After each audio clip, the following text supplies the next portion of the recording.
તેઓ મેથેમેટિકલ સોસાયટીના સ્થાપક હતા અને મહેસૂલ વિભાગ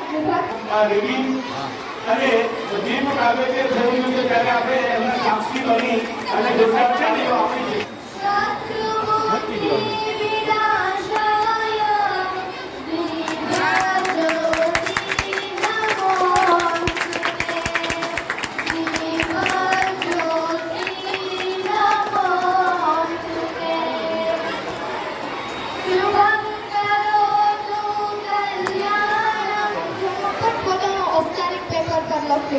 જનરલના એડિટર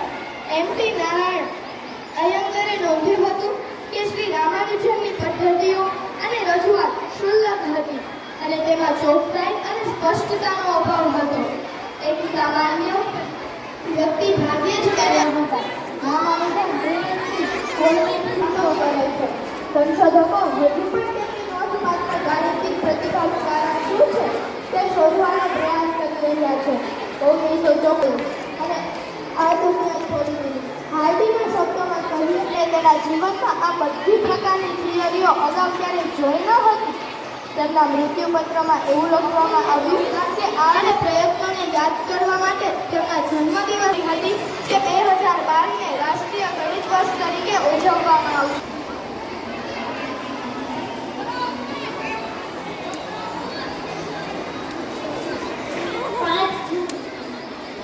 वेरी गुड ताली तो पाडो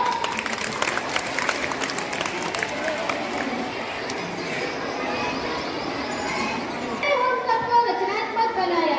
विज्ञान ने हम सबको रचनात्मक बनाया यह चांद तारों पर हमें जाने का राह दिखाया महत्व जानो शिक्षा और ज्ञान का महत्व जानो शिक्षा और ज्ञान का स्कूलों में विज्ञान को रुचिकर और मजेदार बनाया जाए स्कूलों में विज्ञान को रुचिकर और मजेदार बनाया जाए विज्ञान के आविष्कारों से सबके चेहरे पर मुस्कान लाया जाए समस्या के समाधान का हल पाओगे यदि विज्ञान की ताकत को समझ पाओगे जो देश विज्ञान और अध्यात्म को मानता है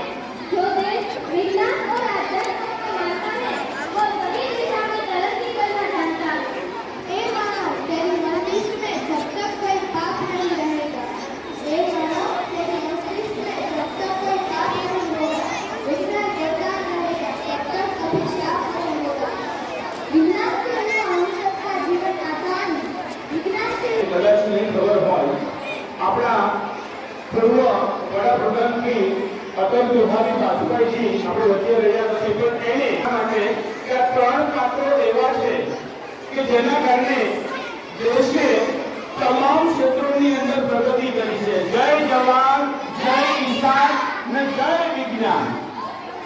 જય વિજ્ઞાન આ ત્રણ કિસાન એટલે કે ખેડૂત જવાન એટલે કે આપણી સીમાઓની રક્ષા કરે છે તે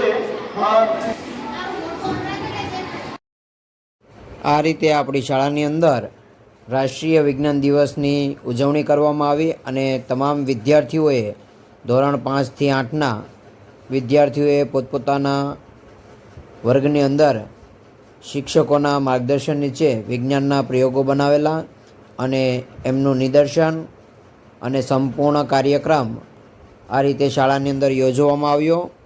અને તમામ વિદ્યાર્થીઓએ શાળાની અંદર વર્ગમાં જેટલા પણ વિદ્યાર્થીઓ છે તમામ વિદ્યાર્થીઓએ આ વિજ્ઞાનના પ્રયોગો નિહાળ્યા અને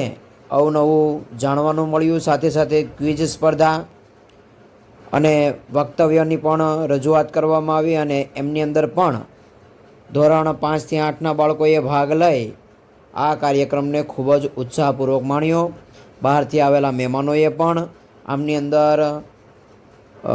કાર્યક્રમની શરૂઆત કરી અને શિક્ષકોને વિદ્યાર્થીઓને બિરદાવ્યા અને કામની સરાહના કરી કે આવા ને આવા